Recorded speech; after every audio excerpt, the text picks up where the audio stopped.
Assalamualaikum warahmatullahi wabarakatuh. Salam sejahtera bagi kita semua. Salam Om Swastiastu, Namo Buddhaya. Salam kebajikan. Yang terhormat guru yang mengajar bahasa Indonesia kelas 9E, Bu Indah Dwi Agrini MPD, serta teman-teman yang tidak bisa saya sebutkan satu persatu dan tanpa mengurangi rasa hormat. Pertama-tama, marilah kita panjatkan puji dan syukur kepada Allah Subhanahu wa Ta'ala, karena berkat kehadiratnya saya dapat berdiri pada kesempatan kali ini. Selain itu, saya juga dapat senang karena dapat berbicara tentang sesuatu yang sangat relevan dalam kehidupan kita semua, yaitu teknologi. Sebelum saya mulai, izinkan saya memperkenalkan diri saya. Saya Ali Hadi Wijaya. Saya yang akan menyampaikan dampak positif dan dampak negatif penggunaan teknologi oleh remaja, serta mengapa topik ini begitu penting untuk kita semua. Perkembangan teknologi saat ini sangatlah pesat, seperti smartphone, komputer, dan internet, yang semua itu telah menjadi bagian tak terpisahkan dari kehidupan kita semua. Marilah kita renungkan sejenak bagaimana teknologi telah mempengaruhi hidup kita semua. Ada kemungkinan kita merasa cemas, stres, atau bahkan terisolasi akibat penggunaan yang berlebihan.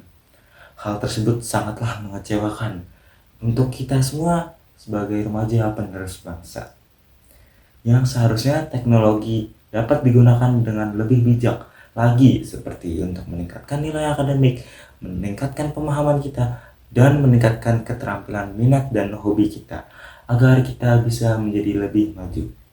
Dalam hal ini, para ahli seperti Profesor Jen Twing telah mengingatkan tentang kasus lonjakan depresi dan kecanduan digital di kalangan para remaja. Data statistik juga menunjukkan bahwa lebih dari 70% remaja mengakses media sosial secara rutin, dengan 51 diantaranya merasa cemas atau tertekan jika tidak dapat mengaksesnya.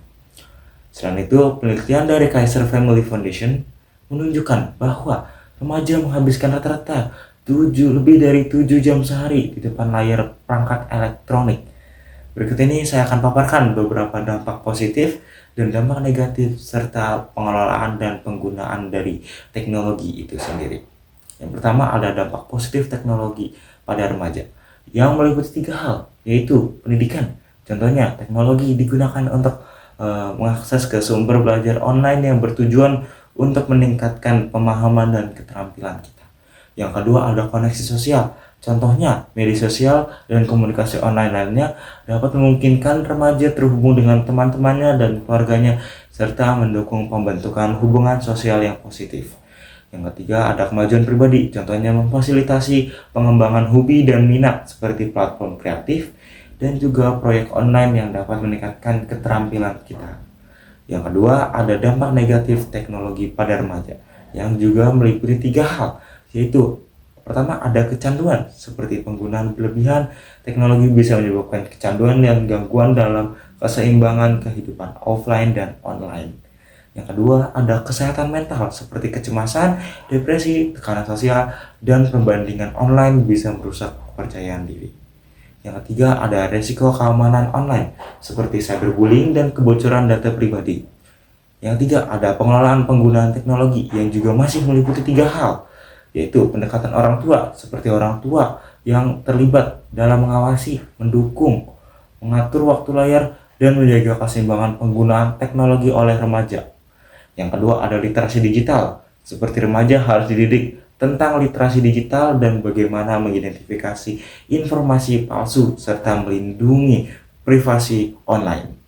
Yang ketiga, ada pendekatan seimbang seperti mengintegrasikan teknologi dalam kehidupan sehari-hari dengan bijak, dan pentingnya istirahat serta interaksi sosial langsung.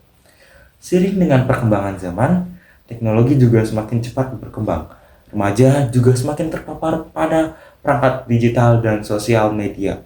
Remaja berusia 13 tahun sampai dengan 17 tahun memiliki akses ke ponsel pintar sebanyak 95%, dan sekitar 45% diantaranya mengaku secara teratur menggunakan media sosial lebih dari 3 jam per hari.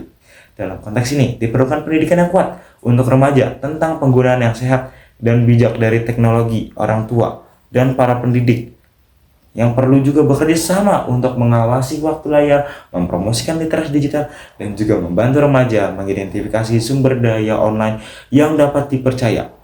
Kita sebagai para pelajar juga perlu berkomitmen untuk menggunakan teknologi dengan sebaik-baiknya agar kita dapat mengintegrasikan teknologi dalam kehidupan kita dengan bijak, agar dapat melindungi kesehatan mental dan juga emosional kita.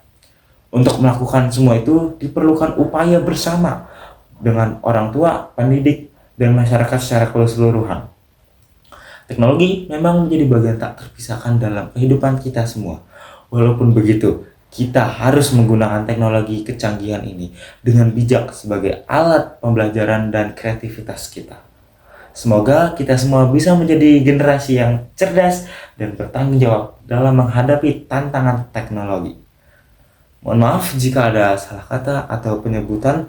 Terima kasih atas perhatian kalian semua pada pidato ini. Cukup sekian dari saya. Wassalamualaikum warahmatullahi wabarakatuh.